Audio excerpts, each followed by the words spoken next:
There's a growing trend happening in the campground world, one that airlines and hotels embraced a long time ago. And now, campground software companies and even some state park systems are dipping their toes into it.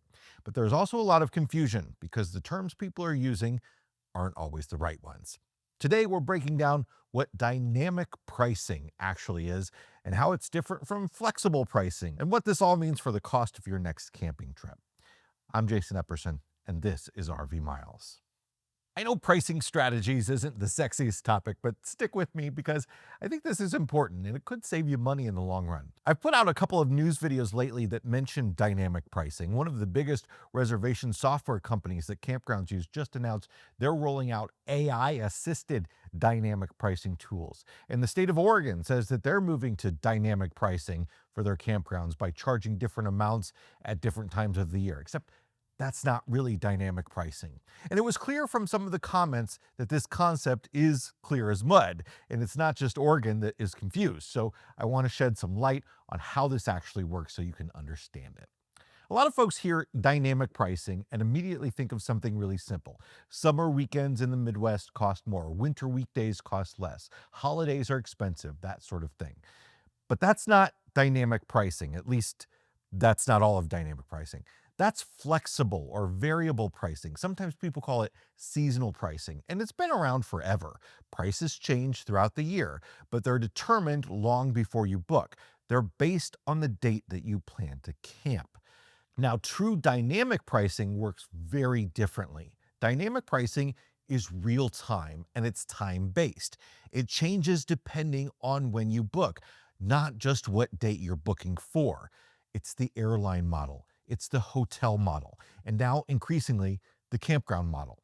Algorithms and now AI look at all kinds of real time data: how many sites are left, demand trends, weather, cancellations, booking history, even local events. And then the system automatically raises or lowers the price, sometimes instantly.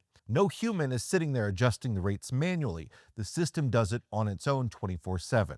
Book early, probably cheaper. Book late, when demand spikes, higher price. Low demand, it might go down, but only to a point.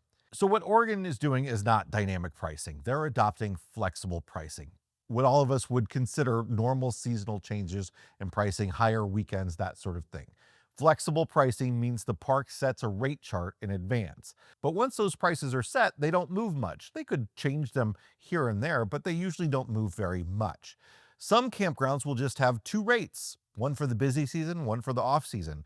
Others have dozens of pricing tiers depending on the date and the type of site and all sorts of factors. Flexible pricing varies.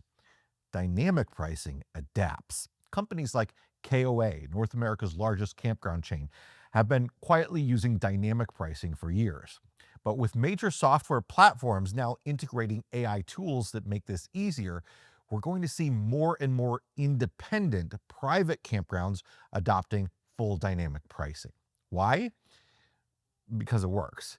It helps them maximize revenue, keeping more sites filled, and they can react instantly to demand without needing staff to manage it.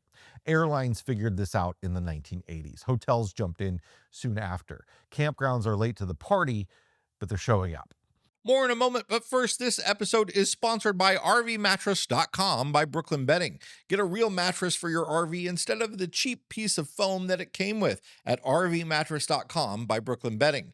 They sell real mattresses in all the odd sizes RVs require, like short kings, Olympic queens, odd bunk sizes, different thicknesses, and more. Their mattresses are toxin-free, made in their factory in Arizona, and shipped to you vacuum sealed wherever you are. You just unwrap them and let them expand.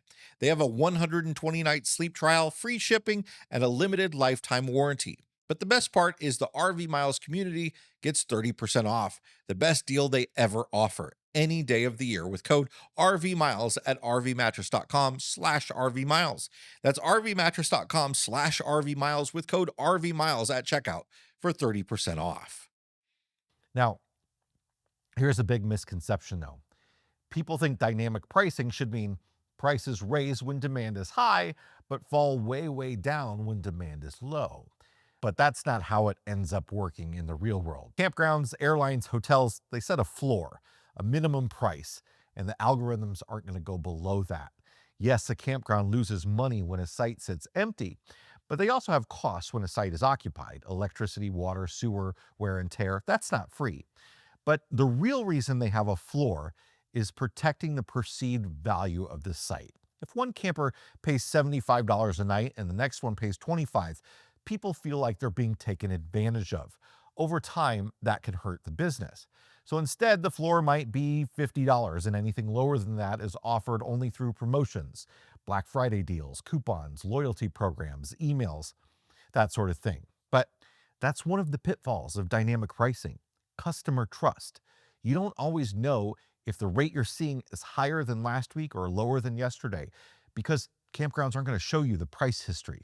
And if a campground's dynamic pricing isn't set carefully, it can backfire. Prices can spike too high, confusing customers and creating distrust.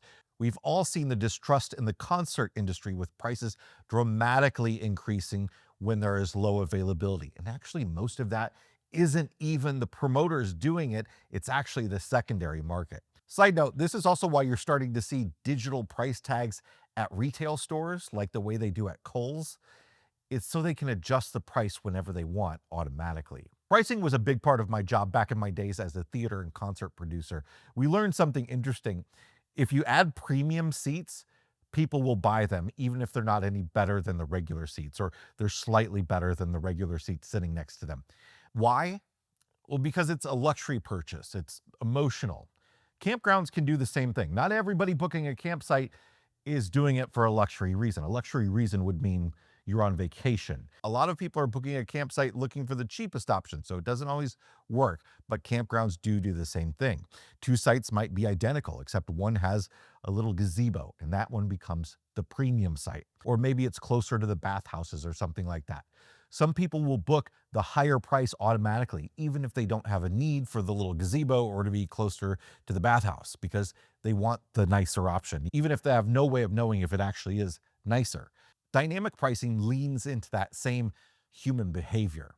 So, what can you do with all of this information? Well, here's some ways to help outsmart the system a little bit and save some money. One, book early. With true dynamic pricing, early birds are almost always going to get the lower price. Two, be flexible with your dates and watch for dips. Even shifting by one night can land you a better rate. Prices sometimes fall when demand drops, but only to that predetermined minimum. There are moments when dynamic pricing works in your favor: midweek, shoulder seasons, or when bad weather scares people off. If you're flexible, those dips can be opportunities. And look for the promotions. Discounts more often come from marketing campaigns and not from the pricing algorithm. Join a campground's mailing list or their loyalty program for the best deals. And don't be afraid to walk away from the campsite you were looking at on the website online. A system sophisticated enough to change prices based on the time of day should also be sophisticated enough to send you an email the next day with an offer to entice you back. Now, dynamic pricing is only becoming more and more common, and AI is only making it easier for campgrounds to use it. And these tools are being built right into the systems that they already rely on. And if all of this ticks you off, wait until you look into the newest pricing trend: personalized pricing, where companies use customer data to set individual prices for the same product, often through AI and algorithms. Some people call it surveillance pricing, and it analyzes the customer's demographics, their browsing history, their past purchases, to determine the maximum that they're willing to pay, with the goal of maximizing profits by charging some customers more and others less. You don't have to love dynamic pricing, most of us don't, but understanding it could help you make smarter decisions and save you a little money where you can. Let me know what you think about this trend. Is dynamic pricing bad for campers? Does it help balance things out? What's been your experience? Have you come across it? I'd like to know in the comments. Thanks so much for watching, and I'll see you next time. Bye, everybody.